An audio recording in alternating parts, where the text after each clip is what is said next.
The voice that never stops. Ever notice how some people can spend their entire lives trying to become good enough and still secretly feel disappointed in themselves? Not disappointed in their career, not disappointed in their achievements, disappointed in who they are underneath all of it. As if no matter how much they improve, achieve, sacrifice, or endure, something inside keeps quietly saying, "You should have handled that better. You ruined it again. You're still not enough." And after a while, the voice becomes so constant that they stop hearing it as cruelty. It just sounds like the truth. That's the strange thing about self-hatred. Most people imagine it as obvious sadness or dramatic self-destruction, but a lot of the time it looks completely normal from the outside. Sometimes it's the person who cannot relax without feeling guilty afterward, the one who rereads a text 5 times before sending it, then overthinks it anyway after it's sent. The person lying awake replaying a conversation from earlier, suddenly feeling embarrassed by the way they laughed or something they said that nobody else even remembers. Sometimes it's the person who says sorry so often they barely notice it anymore. Sorry for asking questions. Sorry for needing help. Sorry for taking too long. Sorry for existing inconveniently around other people. And eventually, people stop questioning that inner voice because it disguises itself as responsibility, as discipline, as humility, as self-awareness. But there's a difference between wanting to grow and feeling fundamentally unworthy of peace. That difference changes the way someone experiences their entire life. Because when a person secretly hates themselves, even small moments start passing through that belief. A delayed text feels like rejection. A mistake feels humiliating. Criticism lingers for days, and one awkward moment can replay in their head for years. Some people would rather exhaust themselves than disappoint someone. Some know how to comfort everyone except themselves. And what makes this even harder to recognize is that many people carrying deep self-hatred don't look broken at all. Some are dependable, successful, emotionally intelligent, even admired by other people, but internally they are constantly at war with themselves. They can sit beside people who genuinely love them and still feel strangely alone, not because love is missing, but because part of them cannot fully believe they deserve it. And once that belief settles deep enough into someone's identity, something painful starts happening. They no longer need other people to hurt them. They begin doing it automatically. Every mistake becomes evidence. Every regret becomes proof. Every weakness becomes another reason to dislike themselves a little more. And maybe the saddest part of all is this. Many people with deep self-hatred don't even realize how cruel their inner world has become, because after enough years, the abuse stops sounding abusive. It just sounds accurate. Where self-hatred actually begins. Nobody is born believing they are unlovable. No child looks at themselves and naturally thinks, "There's something wrong with me." That belief is usually learned slowly. Not always through dramatic trauma, not always through obvious cruelty. Sometimes it forms through small moments repeated so many times that the brain eventually mistakes them for truth. A child comes home proud of something and immediately hears what was missing. They cry and are told they're too sensitive. They make a mistake and suddenly feel more embarrassment than comfort. They start noticing that approval feels warm, but only when they perform correctly. And without realizing it, the child begins making a dangerous connection. Love feels safest when I earn it. That belief follows people much longer than they think. Sometimes self-hatred doesn't even come from criticism. Sometimes it comes from emotional absence, from feeling invisible. Because when someone grows up constantly feeling dismissed, interrupted, emotionally unsafe or unseen, something painful starts happening internally. They stop asking for comfort. Then, eventually, they stop believing they deserve it. A child tries explaining why they're upset and gets ignored. They walk into a room excited to share something, and nobody really listens. They slowly learn to hide emotions because vulnerability feels inconvenient to other people. And children almost never conclude, "Maybe the adults failed me." Instead, they quietly wonder, "Maybe I'm the problem. Maybe my feelings are too much. Maybe I matter less."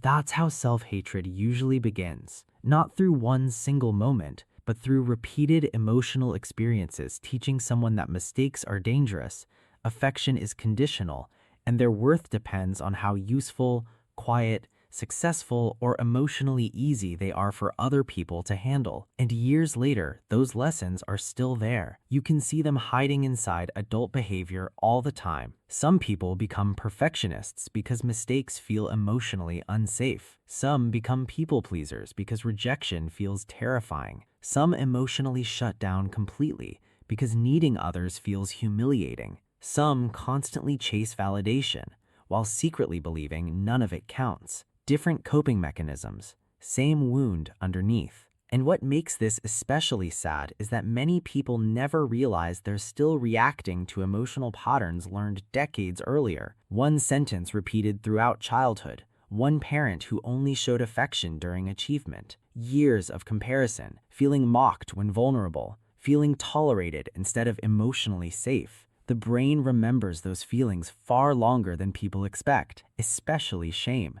A person can forget hundreds of compliments and still remember one humiliating moment 15 years later with painful clarity. That's how deeply emotional wounds shape identity. And eventually, the inner critic no longer sounds like the people who caused the damage. It becomes the person's own voice. That's when self-hatred becomes hardest to recognize, because now it no longer feels learned. It feels natural, automatic. The person no longer thinks, "Someone taught me to feel worthless." Now they simply believe, "I am." The perfectionism trap. One of the biggest misconceptions about self-hatred is that it always looks fragile. Sometimes it looks highly functional, disciplined, reliable, ambitious, productive. Sometimes the people who seem the most put together are actually the ones fighting themselves the hardest internally. Because for many people, perfectionism is not really about high standards. It's about fear. The fear that if they stop achieving, stop improving, stop performing, people might finally see something unworthy underneath. So they keep pushing themselves harder than anyone else does,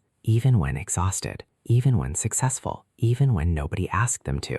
And from the outside, it can look admirable, but internally, their self-worth is hanging by a thread. A person with healthy ambition can enjoy success. A person driven by self-hatred usually cannot, because achievement does not create peace for them. It creates temporary relief. For a few moments, they finally feel acceptable. Then the feeling fades, and the pressure quietly returns again. You could have done more. You're behind. Other people are doing better. Don't get comfortable. So they chase the next accomplishment believing, maybe this time I'll finally feel enough. But the finish line keeps moving. That's the trap. And after a while, life starts feeling less like something they're living and more like something they're constantly trying to earn. You can often see it in very small moments. Someone receives a compliment and immediately downplays it. They finish a huge achievement, then instantly focus on what could have been better. They make one tiny mistake and mentally punish themselves for hours. Some people cannot rest without guilt. Even while lying down, their mind keeps whispering, "You should be doing something productive right now." And eventually, they become so emotionally attached to productivity that slowing down starts feeling dangerous, because if they stop achieving for long enough, they're forced to sit alone with how they actually feel about themselves. That's why perfectionism can become addictive, not because success feels good, but because failure feels emotionally unbearable. Ever notice how some people treat small mistakes like personal disasters? A typo ruins their mood. An awkward interaction replays in their head all night. One criticism outweighs years of praise. To other people, it seems excessive, but psychologically, it makes perfect sense. When someone's worth is built entirely on performance, mistakes stop feeling temporary. They start feeling like evidence that they're disappointing, falling behind, not enough. And over time, this creates a very specific kind of exhaustion. The person becomes trapped between two fears: the fear of failing and the fear that even success will never repair what's broken inside them. That's why so many highly capable people secretly feel emotionally empty, because no achievement can heal a person who believes their value must constantly be earned. In fact, success often makes the fear worse. The more they achieve, the more terrified they become of slipping, of disappointing people, of losing relevance, of being exposed as inadequate underneath everything they built. And eventually, life stops feeling safe. It starts feeling like a test they believe they are always one mistake away from failing. why they push people away. One of the strangest things about self-hatred is this. The people who feel the most unlovable often crave love the deepest, but at the exact same time, they struggle to trust it. And that creates a painful contradiction inside them. They want closeness. They want someone to stay. They want to feel emotionally safe with another human being. But the moment someone gets too close, fear quietly appears. Because deep down, many people carrying self-hatred are convinced that if others ever saw the real version of them fully, the insecure version, the emotionally exhausted version, the anxious version, the version constantly fighting their own mind, they would eventually leave. So the person starts protecting themselves before abandonment even happens. Sometimes this looks obvious: emotional distance, avoiding vulnerability, keeping conversations surface level, disappearing when things become emotionally serious. But often it's much quieter than that. They laugh things off instead of opening up. They say "I'm fine" automatically. They change the subject when conversations get personal. They comfort everyone else while hiding what they're feeling themselves. Some people can explain other people's emotions perfectly while having no idea how to express their own. And a lot of the time, they convince themselves they're protecting others from being burdened by them. That's an important part of self-hatred. Many people secretly believe their pain is too much for other people to carry. So instead of risking rejection, they suffer privately, not because they want isolation, but because emotionally they've learned that needing too much from people feels dangerous. And this fear often grows stronger after betrayal, rejection, divorce, abandonment, family conflict, or years of feeling emotionally forgotten. The human mind remembers abandonment very deeply, especially when someone already doubts their own worth. After enough emotional disappointment, the brain starts expecting loss everywhere, even inside healthy relationships. That's why some people unintentionally test love without realizing they're doing it. They pull away to see who notices. They become distant to see who stays. They overanalyze delayed replies. They notice tiny changes in tone, energy, or attention. They convince themselves something is wrong before the other person has said anything at all. Not because they are manipulative, but because emotionally they are bracing for abandonment before it arrives. And eventually, this creates another painful cycle. The more someone fears rejection, the harder it becomes for them to fully receive love. A compliment feels suspicious. Affection feels temporary. Kindness feels fragile. Reassurance works for a moment, then disappears almost instantly. Some people are loved deeply and still spend years secretly wondering when the other person will finally realize they're not worth staying for. That's how powerful self-hatred becomes. It doesn't just change the way someone sees themselves. It changes the way they interpret love itself. And after enough years, loneliness can start feeling safer than vulnerability, predictable, controlled, less painful than the risk of emotional exposure. This is why some of the loneliest people are not the people nobody loves. They are the people who no longer know how to believe they are lovable. And the tragedy is that many spend years waiting for another person to finally convince them they have worth, while unconsciously rejecting every piece of love the moment it arrives. The addiction to self-punishment. After a while, self-hatred stops feeling like a thought. It becomes a routine, a way of living, a way of speaking to yourself, a way of moving through the world expecting less, tolerating more, and quietly carrying pain like it belongs there. And eventually, the person stops noticing how harsh they've become toward themselves. Because when someone deeply believes they are flawed, disappointing, or not enough, suffering can start feeling normal, even deserved. That's why some people stay inside relationships that slowly destroy them emotionally, not because they enjoy pain, but because pain feels familiar. And the human mind has a dangerous habit of confusing familiarity with safety. If someone spent years being criticized, ignored, emotionally neglected, or constantly anxious growing up, peace itself can start feeling uncomfortable later in life. Silence feels suspicious, kindness feels temporary, stability feels unnatural. So without realizing it, they recreate emotional environments that match the chaos they already feel inside. They tolerate disrespect too long.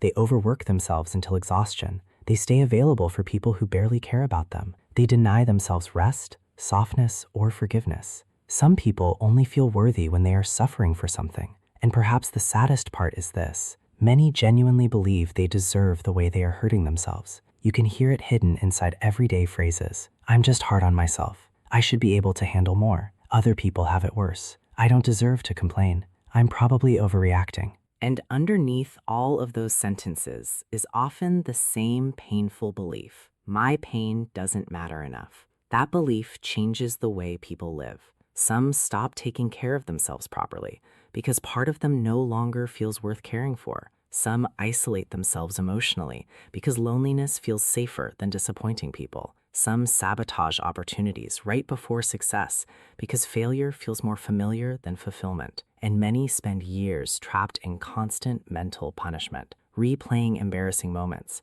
reopening old regrets, attacking themselves for things everyone else has already forgotten. Some people are still emotionally punishing themselves for mistakes that happened 10 or 20 years ago. One sentence, one failure, one moment they hurt someone, one version of themselves they cannot stop hating. And no matter how much time passes, emotionally, part of them never fully leaves that moment behind because self-hatred does something dangerous. It attaches identity to pain. The mistake stops becoming, I did something bad, and slowly becomes, there is something bad about me. That shift is psychologically devastating because now the person is no longer trying to heal a behavior. They are trying to escape themselves. And over time, this constant inner punishment drains something essential out of people, their ability to feel peace. Not temporary distraction, not achievement, not short moments of happiness, real peace. The kind where someone sits alone with their own thoughts without feeling guilty,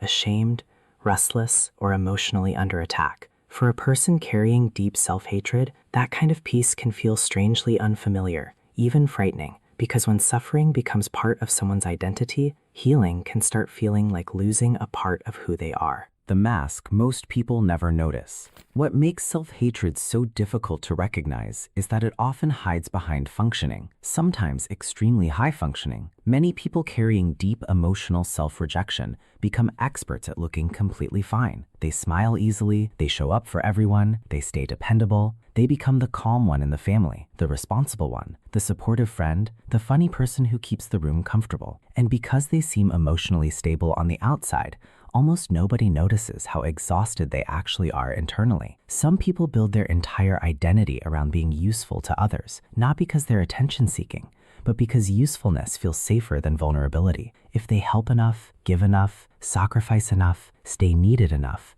then maybe people will keep loving them. So they become emotionally available for everyone except themselves. They answer everyone else's late-night calls while silently struggling alone. They know exactly how to comfort people, but freeze when asked how they're doing themselves. They spend years making sure nobody around them feels abandoned, while quietly feeling emotionally abandoned inside. And after a while, the mask becomes automatic. Humor becomes a defense mechanism. Busyness becomes emotional avoidance. Caretaking becomes identity. Some people become so used to hiding their pain that they genuinely don't know how to express it anymore. Even receiving care can make them uncomfortable. A sincere compliment embarrasses them. Concern makes them withdraw. Someone asking, "Are you okay?" feels strangely overwhelming. Because deep down, many self-hating people feel more comfortable earning love than simply receiving it. Receiving love requires believing you deserve it, and that's the part they struggle with most. So instead of admitting they're exhausted, they keep pushing themselves past their limits. They don't want to disappoint anyone, they don't want to seem weak, they don't want to become emotionally inconvenient. And because the pain stays hidden so long, it often starts leaking out indirectly instead, through emotional numbness, irritability, overthinking, withdrawal, difficulty relaxing, feeling strangely empty even during good moments. Some people are so disconnected from their own emotional needs that they only realize how exhausted they are after they completely break down. And one of the saddest parts is this: the people hardest on themselves are often the people others admire the most. Other people see discipline, strength, kindness, reliability. But internally, the person may still feel like they are constantly failing some invisible test nobody else can see, a test they've been trying to pass for most of their life. And eventually, carrying the mask becomes exhausting, because no matter how much reassurance they receive from other people, the inner voice keeps returning, still asking the same painful question: if people stopped needing me, would they still choose me? Aging, regret, and the fear it's too late. There's something about getting older that quietly changes the way self-hatred feels. When people are younger, they don't sit with it for long. There's always something pulling them forward: work, responsibility, survival, distraction disguised as routine. There isn't much space to feel everything they're carrying. But later in life, something shifts. Silence becomes more common, and in that silence, the mind starts speaking louder. Old moments return without warning. Not the big ones at first, the small ones. A conversation that didn't go well, a decision that felt harmless at the time but now feels different, a relationship that slowly faded without closure, a dream they kept postponing until later that never came back. And the strange part is not that these memories exist, it's how emotionally sharp they suddenly become again, as if the mind saved them carefully for years and now brings them back all at once. For some people, this turns into a quiet realization: I didn't just live my life, I kept correcting myself through it, not in obvious ways, but through constant self-pressure, constant guilt, constant comparison, constant internal punishment for not being better, faster, more acceptable. And when that realization finally forms, it doesn't come with noise, it comes with stillness, the kind of stillness that feels heavy, because time starts to feel more visible the older people get.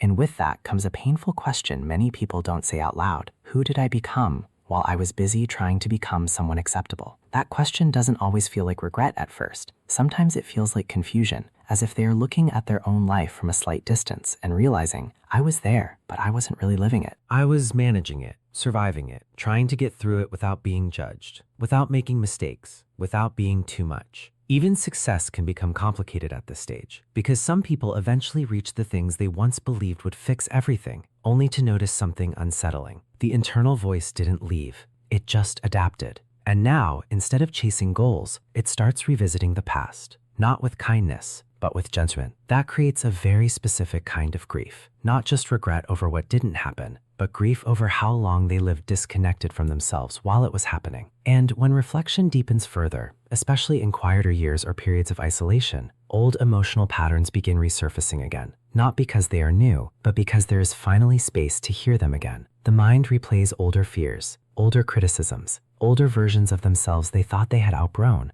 and for a moment, it can feel like nothing has changed at all. But slowly, something else also begins to appear, a different kind of awareness. People start noticing patterns they never questioned before. How many fears were learned, not chosen? How many standards were inherited, not personal? How much of their life was shaped by trying not to disappoint someone else's expectations? And in that realization, something subtle begins to shift. The questions start changing. Instead of, why wasn't I enough? It becomes something quieter and far more powerful. Who told me I wasn't allowed to be? The moment people begin healing, there is a point where self-hatred doesn't suddenly disappear, but it starts to lose authority. It stops sounding like truth and starts sounding like repetition, like a voice that has been saying the same things for so long, it no longer fully matches what is actually happening in front of them. And strangely, the shift rarely begins with something external. It begins with a moment of noticing. A quiet pause where someone realizes this voice has been here for years, not just commenting on mistakes, but shaping identity, turning small errors into evidence, turning emotions into flaws, turning normal human experiences into permanent judgments. And for the first time, something changes, not the voice, but the relationship to it. A small distance appears, almost uncomfortable at first, because most of their life they didn't observe this voice. They merged with it, believed it, argued with it, lived inside it as if it were reality itself. But now there is a gap, and in that gap, something unfamiliar happens. Awareness, not confidence, not healing, just awareness that says, I am not the voice, I am the one hearing it. And that distinction sounds simple, but internally, it is the beginning of everything. Because the moment a person stops being fully absorbed by the inner critic, the pattern begins to break. Not all at once, not cleanly. At first, the mind reacts strongly. It tries to regain control. You're just ignoring reality. You're being careless. You'll go back to your old self. This is temporary. Self-hatred doesn't leave quietly. It resists because it has been in control for a long time. And anything that threatens identity feels like danger. But something is different now. The person doesn't fully obey the thoughts anymore. They notice them instead of becoming them. And that creates space. Small at first, almost unnoticeable, but real. Space where a compliment doesn't get instantly rejected. Space where a mistake doesn't immediately become identity. Space where rest doesn't feel like guilt. Space where being human doesn't require punishment. And over time, something very subtle happens. Self-criticism stops feeling like truth and starts feeling like a habit that never got questioned. And perhaps the most important realization that slowly forms is this: they were never actually required to hate themselves in order to grow. They just learned to. And what they are beginning to discover now is something they were never taught early enough. Growth does not come from punishment. It comes from understanding. And when that understanding finally starts to settle in, even after years of inner war, the war doesn't end overnight, but it stops feeling like home. The quiet war inside people. And maybe after hearing all of this, something feels quietly familiar, not because everything fits perfectly, but because certain parts might sound like thoughts you've heard in your own mind before. The doubt that shows up too quickly, the criticism that feels automatic, the feeling that you should be doing better, being better, becoming better, without ever really knowing what enough is supposed to look like. Self-hatred rarely enters life as something obvious. It builds quietly, through years of overreacting to your own mistakes, through years of ignoring your own needs without noticing, through years of believing that being harsh on yourself is the same as being responsible. But one thing most people don't realize is this: a mind that constantly attacks itself doesn't become stronger, it becomes tired. And over time, that exhaustion starts to feel like personality. I'm just like this. I've always been hard on myself. I don't know how to change it. But those aren't fixed identities. They're learned patterns, and anything learned can slowly be unlearned. Not through forcing positivity, not through pretending everything is fine, not through trying to erase years of thinking overnight, but through awareness. Through noticing the voice instead of automatically obeying it, through recognizing that thoughts are not always instructions, through understanding that what you went through emotionally is not the same as what is true about you. Because the real tragedy isn't just that people struggle with self-worth, it's that many of them spend years believing that the struggle is who they are, when in reality, it is something they learned to carry, not something they were meant to carry forever. And once that distinction becomes even slightly clear, something begins to shift, quietly, slowly, but in a different direction. Because the goal was never to become perfect. It was to stop treating yourself like a problem that needs to be punished into existence. Outro. And if this video resonated with you in any way, even a small part of it, then you might find more videos like this helpful as well. You can subscribe for more psychology-based content like this, where we break down the patterns people feel but rarely understand. And I'll see you in the next one.